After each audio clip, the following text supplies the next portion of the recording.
Saturday Morning Physics is sponsored by the M. Lois Tiffany Endowment, the Hideko Tomazawa Endowment, the Physics Department, and by gifts from friends of the program.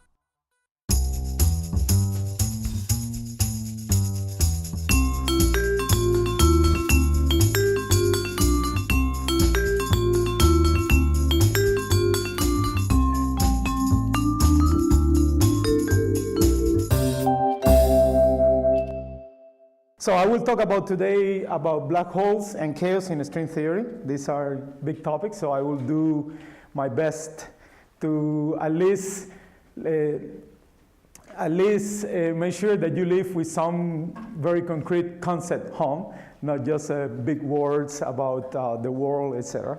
So that's sort of my goal today. If you live knowing or understanding 2 sentences of my talk that I will make very clear, I'll be happy. So there we go. Okay, so the plan of my talk first is to give you a crash course on string theory. I will make sure that you are knowledgeable of what this wonderful enterprise is about. Then I will introduce chaos, which is something relatively new to me as well. So I'm a high energy particle theorist, but my research has led me to study this interesting part of physics. So I will share what I consider to be the key aspects of chaos with you today, and we'll have some experiments. So that's what on top, thanks to the demo lab people. I will talk briefly about what the information paradox is. This is one of the fundamental questions in physics, but in particular in string theory, which, as you might have heard, is an attempt to marry quantum mechanics and general relativity. But we'll talk about that some more when we get there. But this is one of the key sort points of the unification enterprise, the information paradox. And of course, sort of more directly related to my research, I will talk about strings that orbits black hole. Okay, so I will describe that motion with you. Okay, so what is string theory? So here's a picture. A picture always speaks 1,000 words. So instead of thinking of the fundamental building blocks of nature as point particles, we want to think of them as strings. Okay, so this is this little piece of the diagram. But and from there onward, so everything is, of course, in this context, built out of a string. Mathematically, this is a very beautiful theory. It's very precise. You make one fundamental assumption, that the elementary degrees of freedoms of nature are not points, but rather strings. Okay, so that's one sentence that I want to make sure that we all live with that in mind. So string theory is a theory that tries to describe nature assuming that elementary particles are not points, but rather strings. Okay, and we can have closed string and open strings. Okay, then different particles, the particles that we see, are essentially different excitations of a string. So that is sort of the framework in which we work. For example, I will give you a concrete example coming up, but essentially, instead of thinking of an electron as some point particle with no internal structure, we think of it as some string that is vibrating or is exciting in a mode that corresponds to the electron. And that provides sort of the key element of unification. Instead of having many different particles, we have one, which is the string, and the string vibrating in different modes, like this violin string, gives different particle, our idea of different particles. Okay, but the important thing, and the very exciting thing for everybody working in this community, is that just that assumption that elementary particles are not points, but rather string, for that idea to be realized consistently, you're immediately required to satisfy certain constraints. So one of them is that you're immediately required to obtain gravity. And I will, so essentially when we look at particle physics, like nuclear physics, the idea there was, I have some particles and I want to quantize them. And you quantize, let's say, protons or neutrons, and you don't have to worry about any other interaction. So strings are complicated in that sense. You cannot go and quantize a string without quantizing everything at the same time, and in particular in gravity. So this is one of the most exciting points of string theory. It forces you to consider gravity, something that has been left out in our whole quest for unification. It also requires extra dimensions, which are very useful for science fiction. And it requires supersymmetry, which means that for every particle, there's a supersymmetric particle. But I will say one word about extra dimensions, because I like science fiction myself, but I want to demystify a little bit this idea of extra dimensions. So if we look at a wire, some electric wire, we never think of that wire as having many dimensions. For us, a wire is something that has some length, and that's it. So you run a wire from here to the physics department, and you don't worry about how thick the wire is, because it's not relevant for the experiments and for the needs that we have. So in that sense, when we think of extra dimensions in string theory, we also think about there are 4 big dimensions where we live: length, width, height, and time. And then these other dimensions are very small and for most part irrelevant for us. So it's not something that we can escape into one of these extra dimensions, etc. So that's, but that is required by the theory. This is a very important point. This is not something that you put in because you desire a future. The only thing that you postulate is that particles are one-dimensional objects, and everything, gravity, extra dimensions, and supersymmetry, comes along as a necessity, as a condition for consistency of the theory. Okay, so here's an example. For example, so we have a proton or neutron, and you can see that we have a down quark. So these are quarks, a down quark and an up quark. But the stringy view of this object will be, so I have 2 close strings, which make the vibrating in a way that describes the U quark. And then this open string that ends on a brane is the D quark. So this is essentially the view of nature that the string theorists take. Okay. Good. And now let me say a little bit more about gravity. So the problem with gravity is that it's a theory that has many infinities. It's very difficult to quantize. Okay, that's really the problem. That is why we don't have a quantum theory of gravity. We have a very good theory of gravity, but it's classical. We have Einstein theory of gravity, which is a classical theory. When you try to quantize gravity, you run into a lot of problems, and in particular, you have many infinities. Infinities in quantum field theory are described by these Feynman diagrams. Okay, this is essentially, so if you think of time going from your left to the right, so 2 particles collide, and then they can exchange some particle, and then you have in the end state.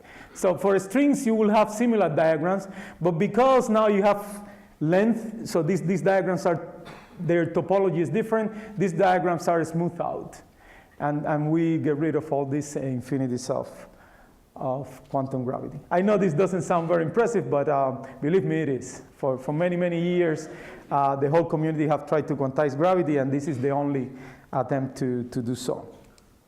So let's talk about black holes a little bit. So what are black holes? And I'm sure everybody have heard about black holes. So these are, these were objects that were proposed a long time ago, first by an amateur British astronomer. So I want to highlight amateur because I think that might resonate with some people in the audience.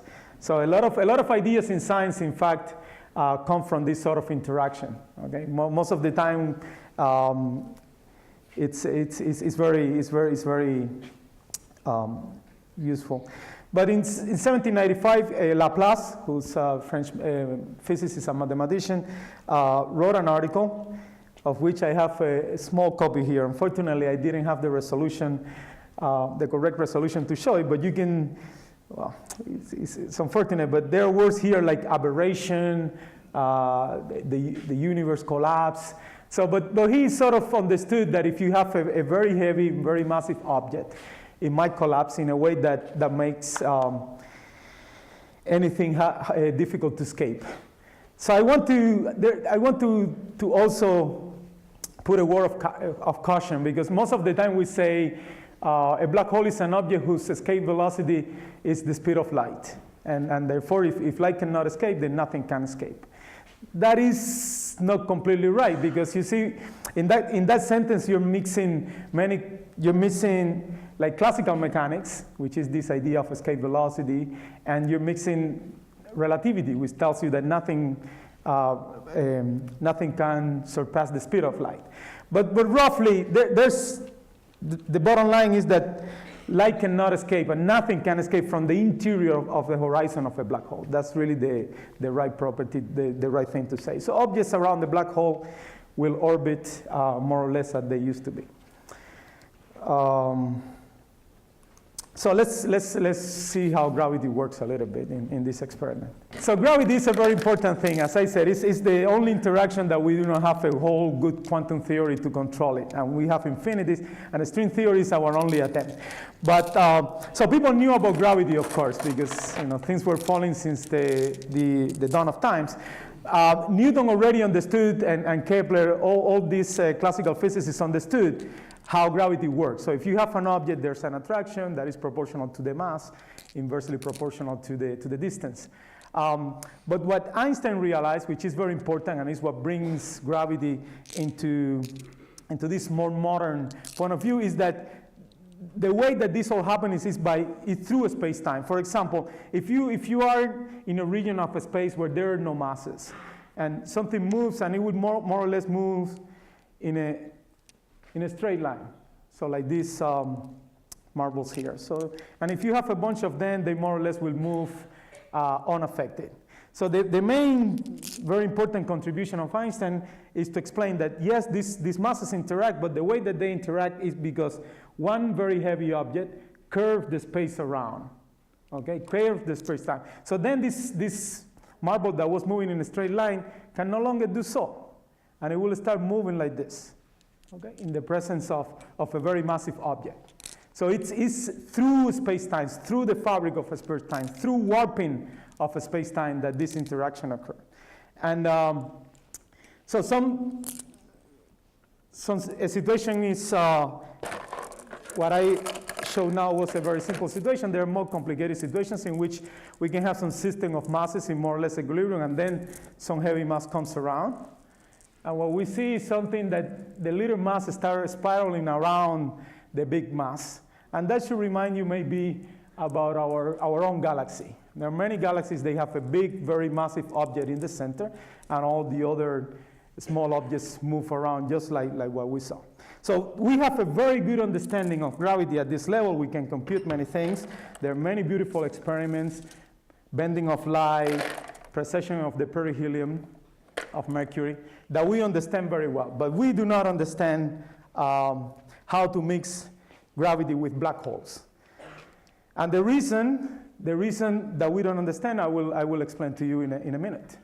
So black holes were predicted by Laplace. Laplace had some idea that a very heavy object might not allow anything to escape, including light, and that would be, oops, sorry. I was saying that Laplace had mentioned this idea about black hole. One very important thing, so I want a little bit of audience participation. So when was general relativity, the theory of gravity, invented? What year, more or less? 1905, special relativity, 1915, general relativity. So in 1916, Schwarzschild already solved the equations of general relativity. Analytically, it's a very beautiful solution. You can write in a line. And that solution already contains a black hole. So the simplest thing that you can do with general relativity, which is a theory that describes many interesting phenomena and that can be tested experimentally, already implies that there is a black hole.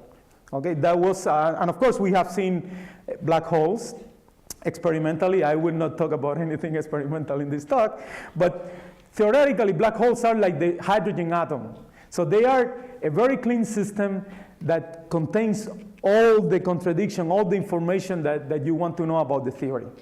Okay, so they are very small objects, and they are very heavy. So small means that quantum mechanics becomes important, and heavy means that general relativity becomes important. This GR here is general relativity, QM is quantum mechanics. So here's a little exercise. I know that there are some high school students in the audience. And so here's their sort of a challenge question. Find your personal Schwarzschild radius. Schwarzschild radius is the radius of the horizon. Remember, we were saying that a black hole is an object that if from which you cannot receive any signal that starts behind the horizon. The horizon is some position, some radius. It's also called the Schwarzschild radius. So for example, here for the sun, if we compute the radius of a black hole with the mass of the sun, the radius would be 3 kilometers. Okay. And if, I guess I didn't do it for the Earth, but for the Earth it would be like, it would be like a centimeter or something like that, which is here. So you have to imagine the whole Earth collapse to something of a radius of a centimeter, okay, half an inch more or less. And then that object will be a black hole. Okay, so it's a very, very extreme environment. That's why we believe the black holes can have the key to many questions. But as I said, so if you look at this slide, you see that I have the mass of the sun here. You plug in your mass, and it will tell you what your black hole horizon radius should be. Okay, so I encourage high school students to not miss this opportunity for extra credit. Okay, but what is beautiful about black holes is that black holes are not really black. Okay, so we were saying that nothing can escape behind the horizon, but there are quantum effects just lurking around the horizon. So P is a particle, A is an antiparticle. So if a per particle antiparticle it's created near the horizon, so there's some probability that the antiparticle is swallowed by the black hole and the particle leaves.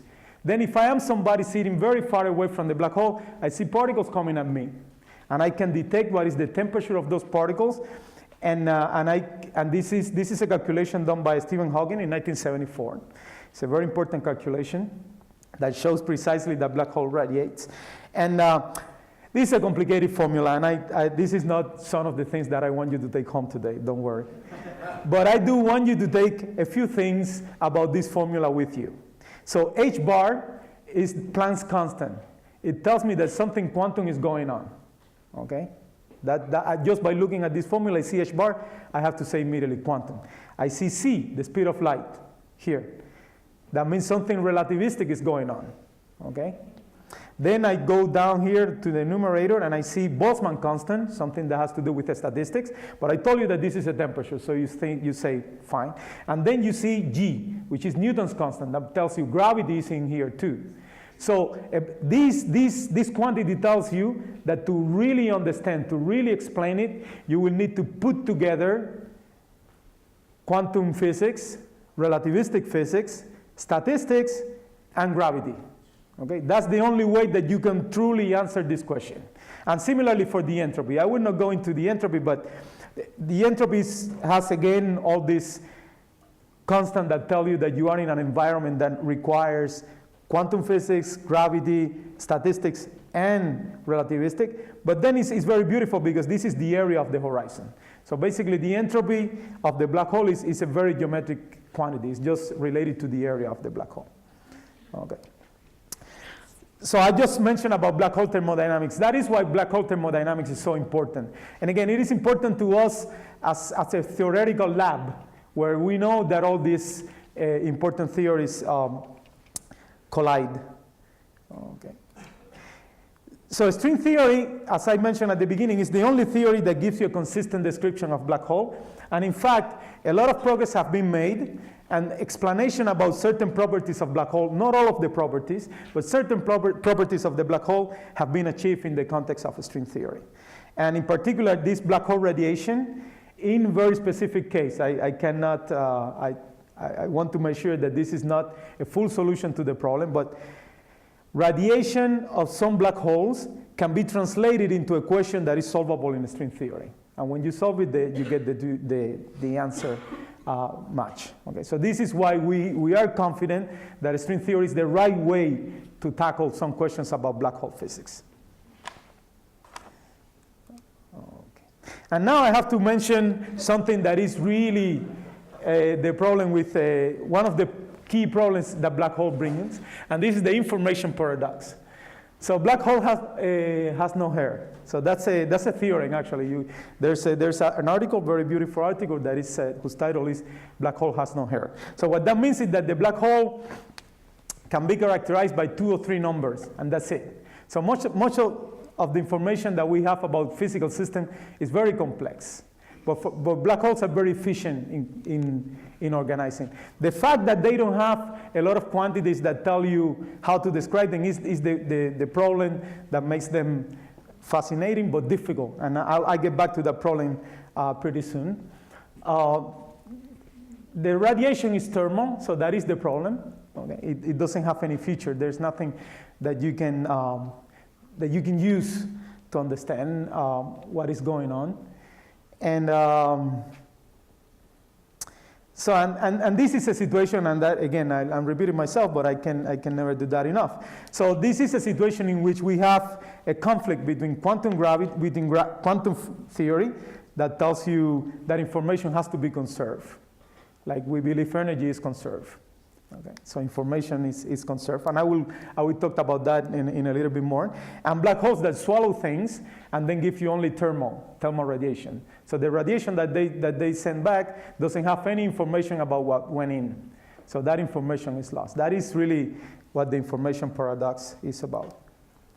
But I want to emphasize that this is a paradox in principle. Okay, there are other situations. Okay, so there are other situations in which we believe we lose information, but there is a difference in losing because of practical limitations and losing in principle. And this is one thing that I want to exemplify here. So I have a blank piece of paper, and I will write tomorrow's date, which happens to be Pi Day. So happy Pi Day for most people, for everybody. So 3/14. Okay. So there's this information in this piece of paper. Challenge number 25 for me. Let me see. Okay, one. Oh no. Okay. So I burned this. Let's say. Okay. And now here's my question to you.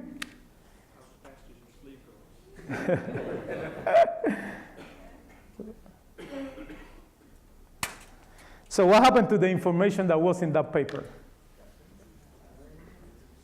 Is it? It's gone? Come on, let's do a show of hand. How many people think that has been completely lost? How many people think that is retrievable?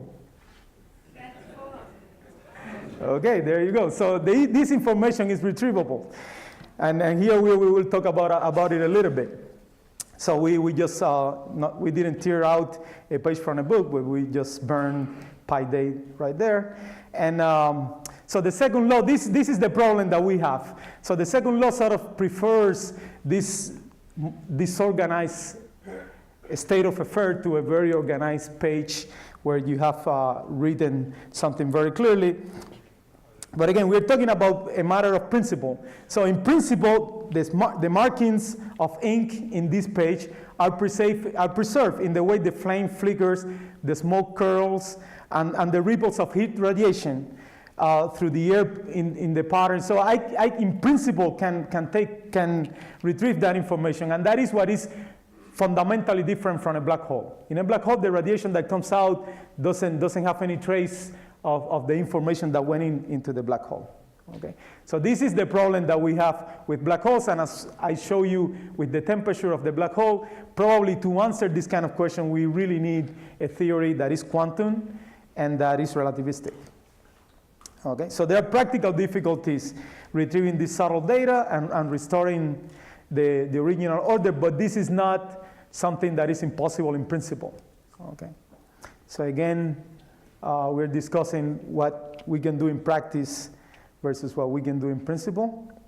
And again, the problem with the black hole is that the black hole state, if you wish, is completely characterized by very few numbers: charge, mass, and angular momentum. That's it.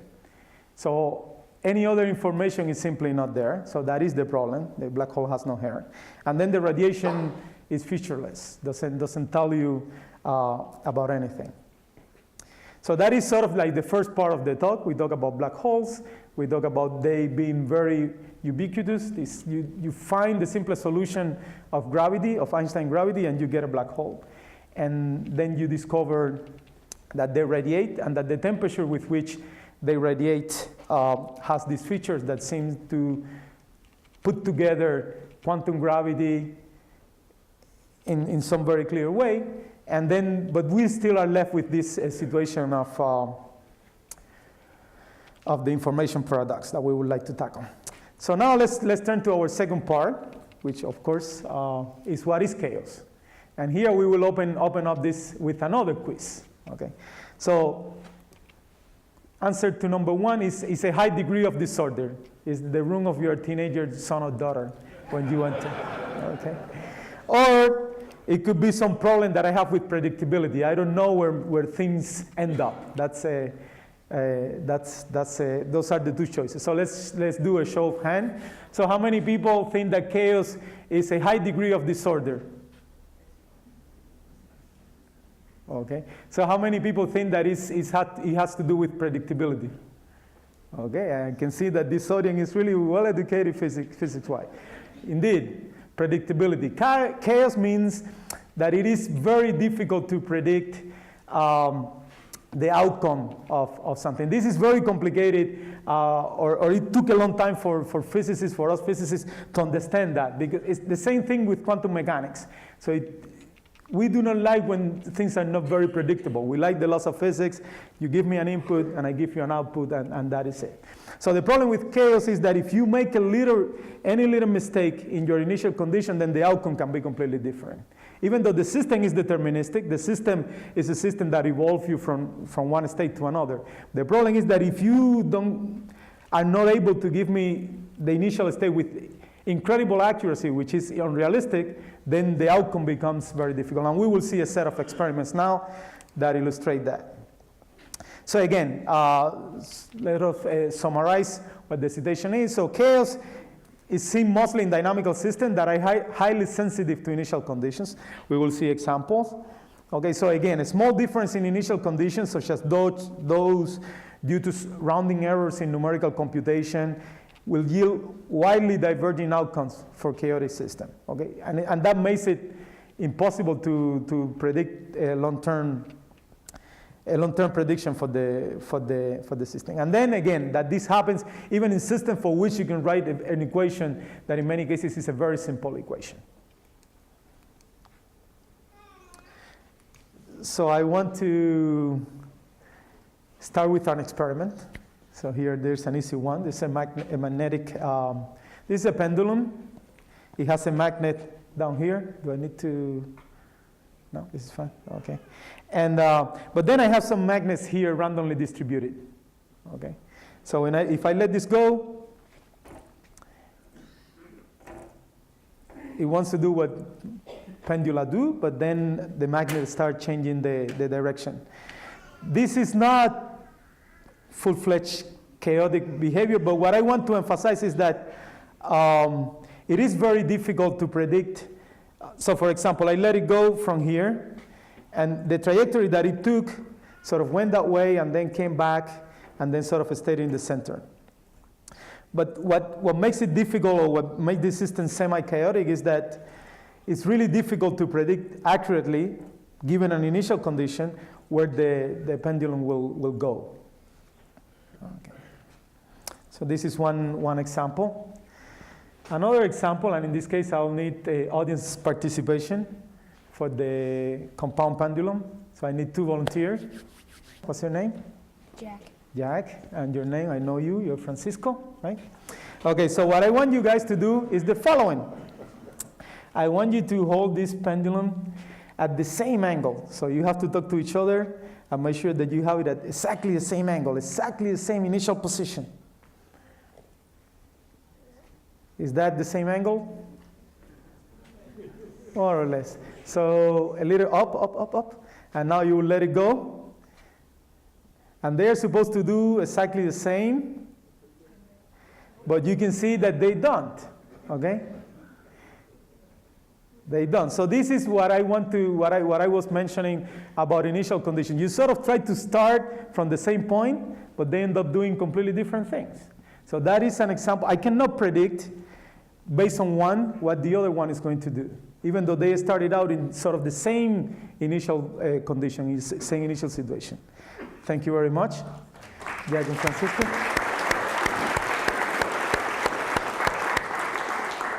All systems are not completely chaotic. So this pendulum, this compound pendulum, when we let it go from here, it does have this let me call it mode that is chaotic. Okay, so it is really difficult to predict what is it going to do and why is it doing that, and if I put another one very closely, we'll do something different. However, there is a regime, there is a position in the initial conditions in which if I let it go from here, it will pretty much do something that is sensible, that I know exactly is predictable. It's just like a pendulum.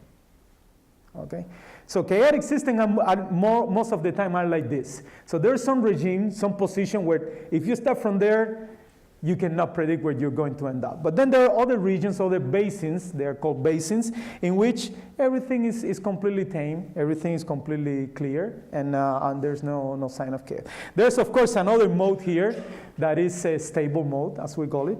For example, this. So in principle, this should go for a long time, and then it goes into so it can also go back and forth between a chaotic region, a normal region, back and forth. Okay, so this is a situation that we will see very typical. Okay, so let me give you a little bit of history about chaos. So Henri Poincaré, French mathematician and physicist, he studied orbits in the context of celestial bodies, and he noticed that some orbits were very difficult, like this pendulum here. So they were very unstable, and then they were really hard to predict. And in particular, he studied 3 body systems, so like a star and 2 planets. But that was sort of put aside. Then Jacques Hadamard, another French mathematician, in 1898, wrote a very beautiful paper in which he explained that lines in a specific curved space, that is, it happens to be called, we now call it the Poincaré space, but back then was called negative curvature space. So if you start out 2 trajectories in this space, these trajectories will diverge exponentially from each other. Okay, so that was a calculation of Hadamard. Then there was a lot of work by the Russian school. As I mentioned, Vanessa mentioned that I got all my education in Russia. So in particular, Arnold was my classical mechanics teacher. But the Russian school was very formal. And I think that this was so they prove some theorems about stability basins. Just they prove, for example, things like this pendulum will have a region of angles in which the motion would be completely tame, and then the existence of other basins. But this was largely viewed as an academic, as a mathematical endeavor. But then in the early 60s, Edward Lorenz was studying meteorology. He was trying to predict the weather.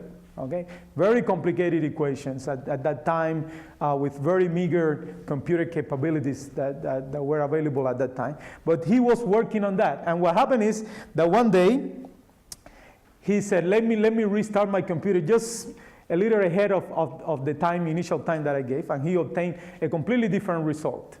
Okay, so for most people, so then this came to be called the butterfly effect. I will elaborate on that a little bit more. But again, it's what we are seeing here, sort of like the origin of that. Before, people were always convinced, like, yes, you can certainly trace your trajectory very accurately. This is, if you cannot do it, it's because you're making a mistake somewhere, your computer is not good. It was hard for people to accept that this is a matter of principle. Okay, and Edward Lorenz was the first one pushing this as a matter of principle. So here's a picture of Lorenz. He was a professor at MIT and member of the Academy of Science. So I know that in public talks, putting an equation is a danger, but I'm here to try to convince you that this is a very simple system of equation. So compared to try to to find an equation for atmospheric changes, okay, which is what he was trying to do at the beginning. Then he said, okay, the atmosphere is too complicated. I will find something very simple. So this is the simplest thing he could come up. So what is in this equation? I'll tell you very, very quickly. So x, y, and z at the position in space. X, y, and z, like length, width, and height. And then t, this little, oops. Okay. And then this t is time.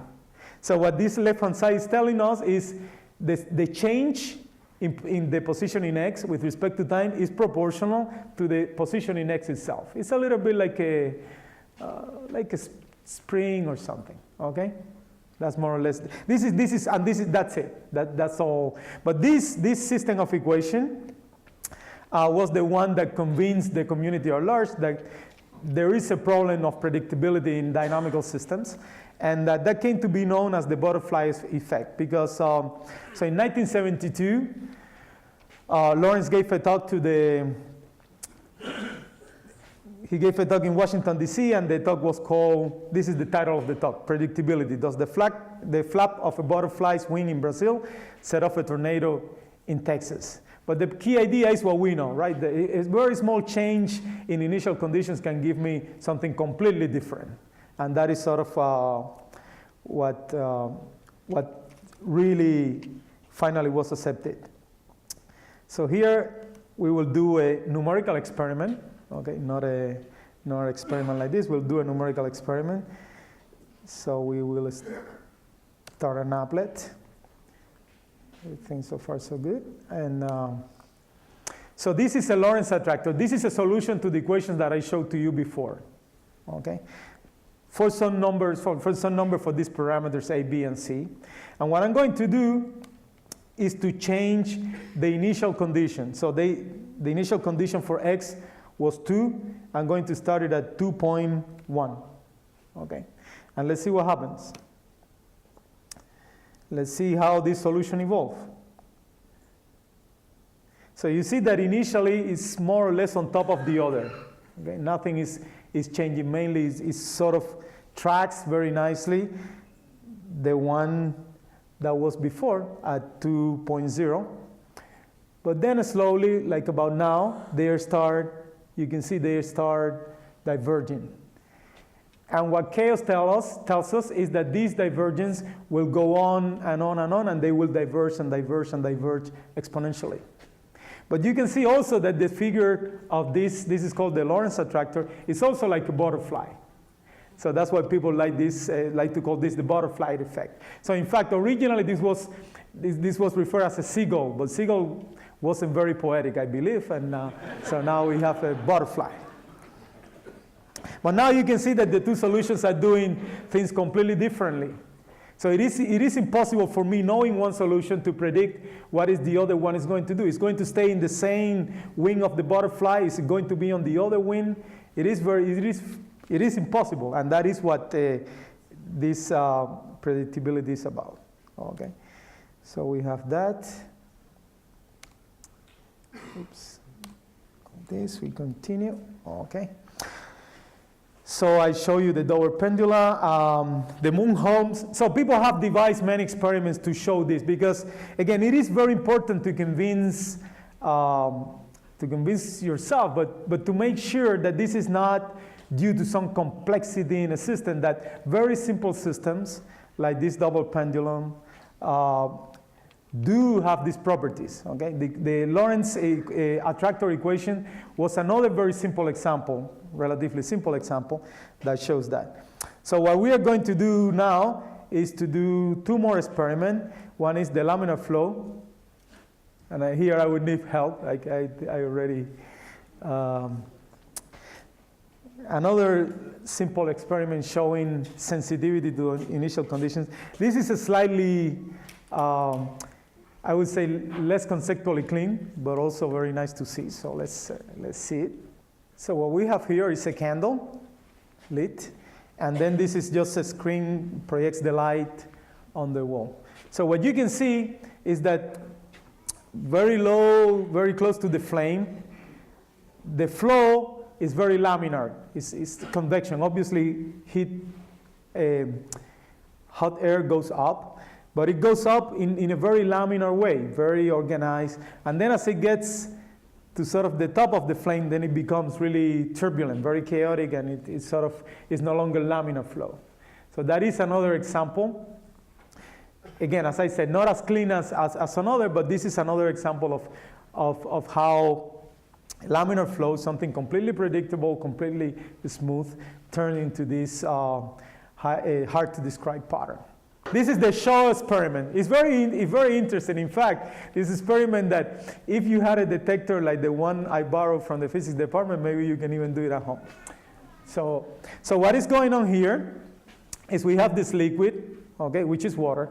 We just put some ink, some colorant, some dye, so that the detector, because it's a laser detector, so if it were transparent, it might get confused. Did something go by or not? But with something with dye, it's easier.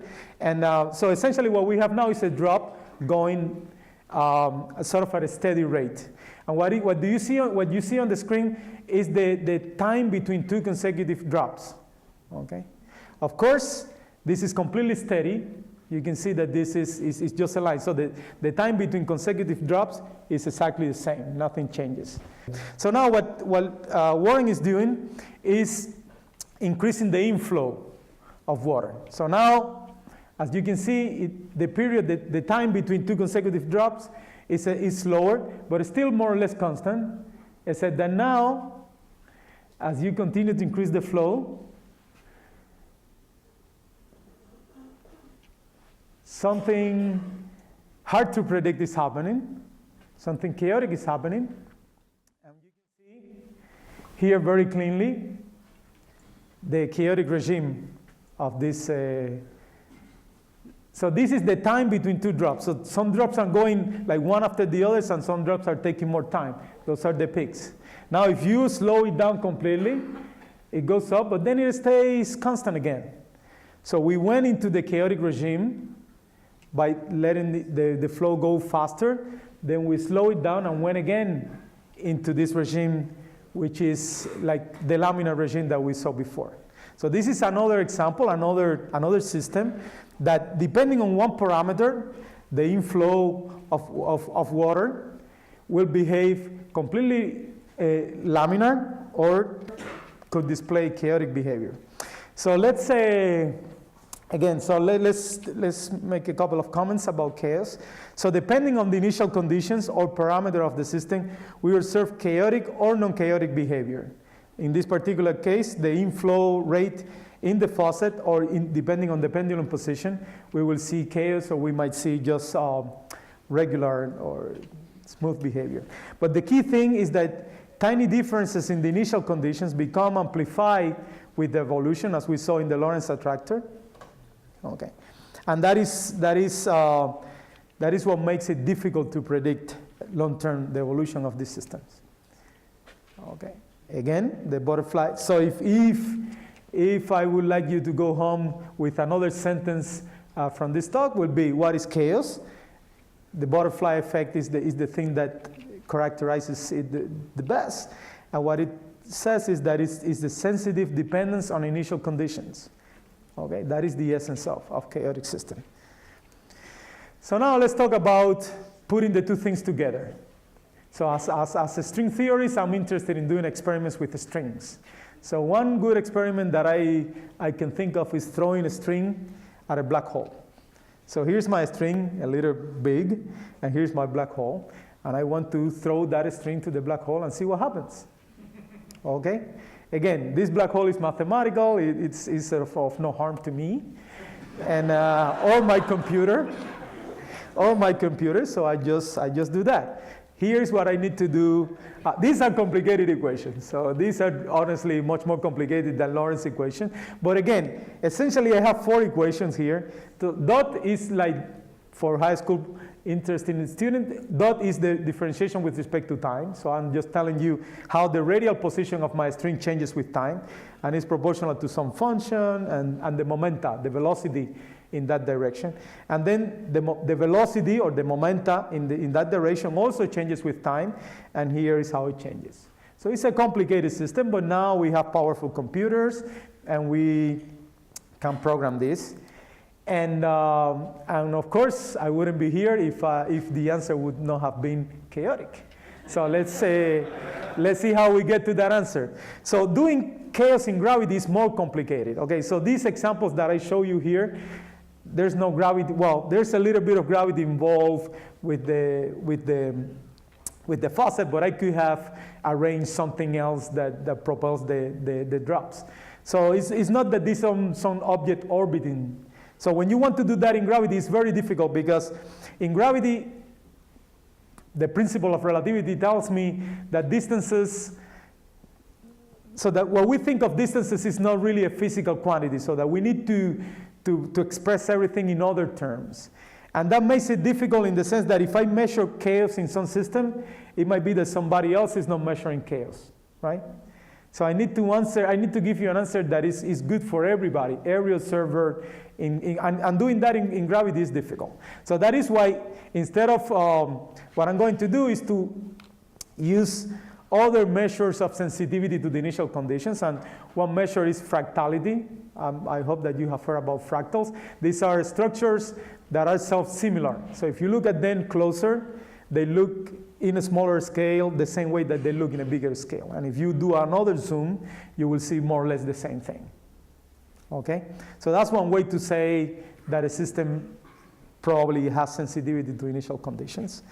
And another way, which I was sort of showing in a couple of examples, is so I know that chaotic behavior means that 2 points, two trajectories that started out nearby will diverge. So if I compute the rate of divergence, then that's another proof of chaos. But again, I have to warn you, in the context of gravity, my calculation might be suspect. Somebody might tell me, no, in my system, I don't see it. I measure time differently from you, and my answer is different. So that's why I need to do a little bit more work and use fractals and do various things. Okay.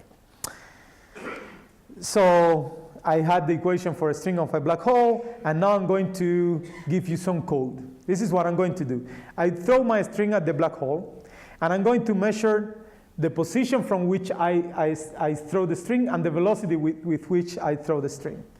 Now, if the string goes around the black hole and orbits forever, that initial point and velocity I will paint green. Okay? If the string goes around the black hole once, but then is captured by the black hole, my original point and velocity in the space I will paint that red. Okay?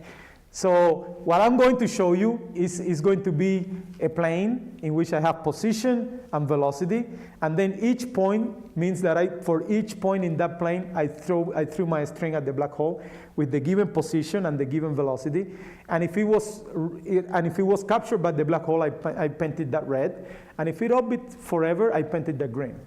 This is an idea that dates back to Poincaré, but of course, it was impossible to realize at the beginning of the century with no computers, nothing to make this problem automatic. By the way, it is also clear, for more or less what I have been saying, that the equations of chaos, or the equations in which there is chaotic behavior, can never be solved analytically. So this is something that you need intrinsically to use computers to help you with this. And this is why Lorentz made sure that he had a simple enough model that can run in many, many computers, in many platforms, to convince everyone that these equations are chaotic.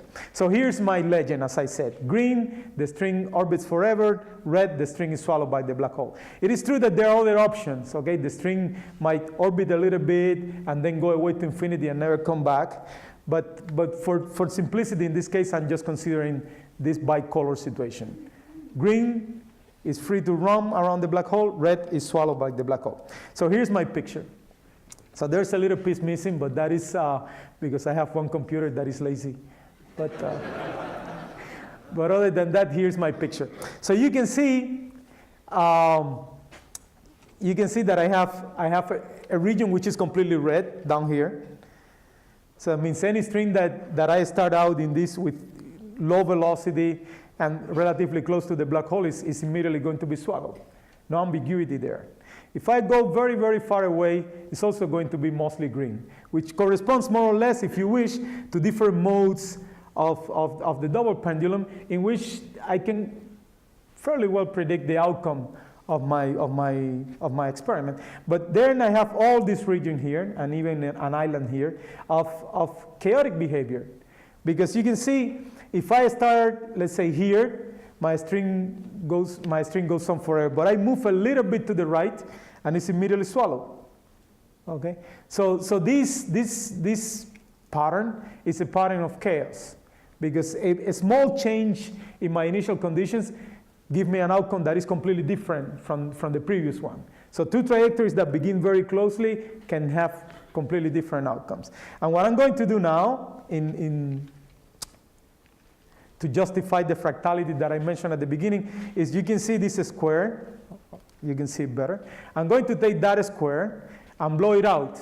Okay? So what I mean is that I divide that square in many, many little pieces, the same number of little pieces that I took here, which is about 250,000, and do the same experiment. And this is what I get. Okay, so again, I had this square, and I blow it out, and this is what I obtain.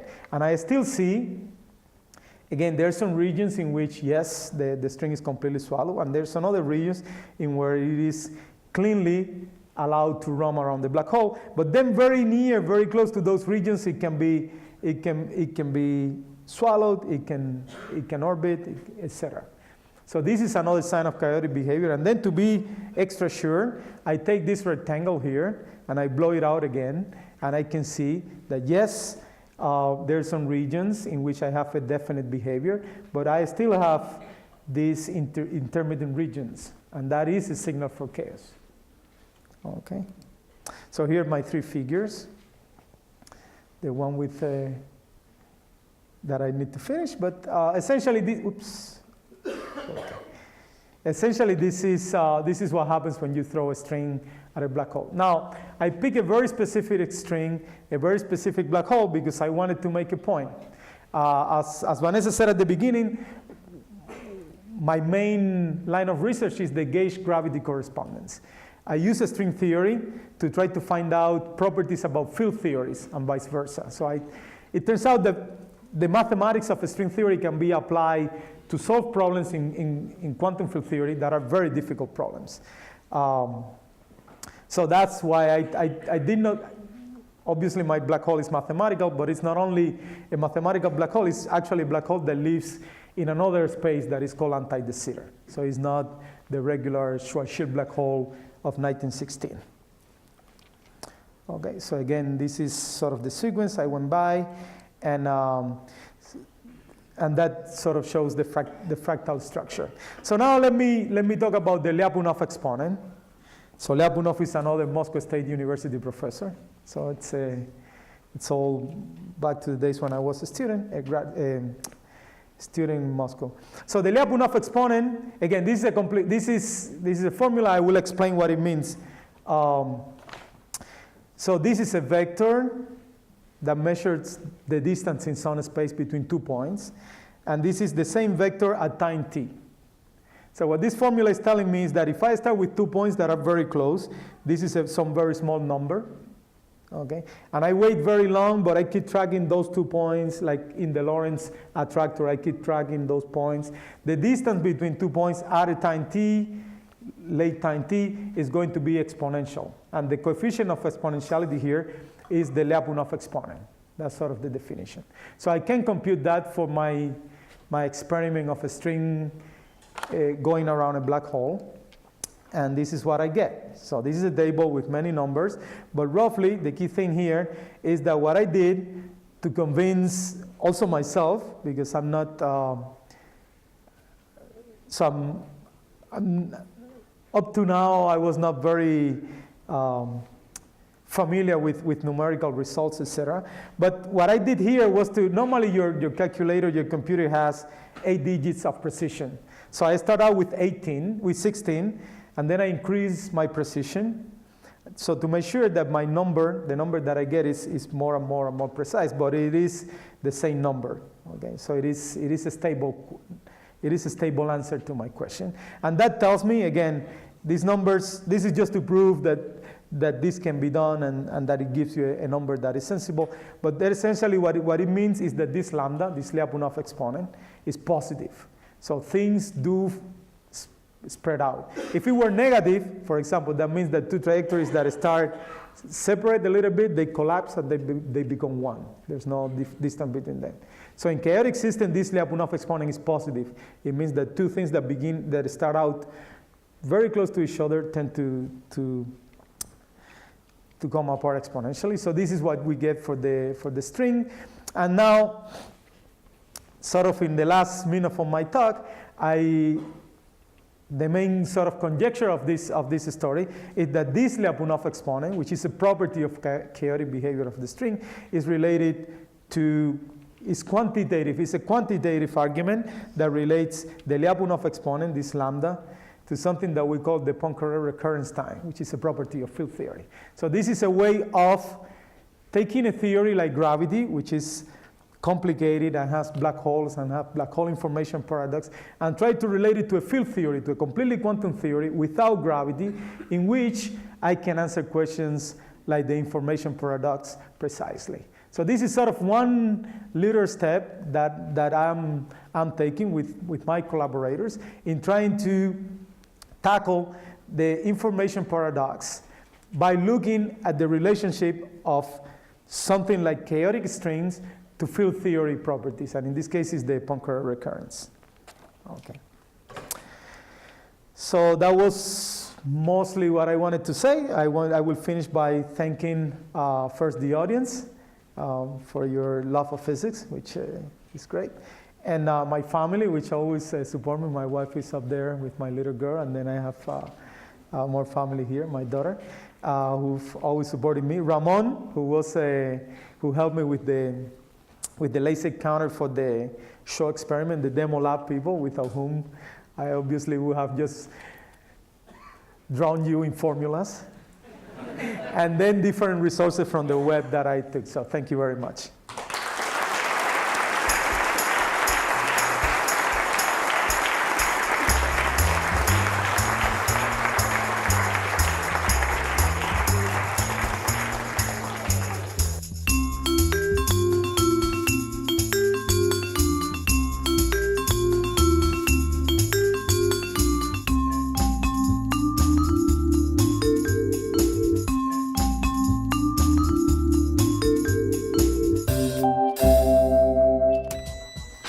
Saturday Morning Physics is sponsored by the M. Lois Tiffany Endowment, the Hideko Tomazawa Endowment, the Physics Department, and by gifts from friends of the program.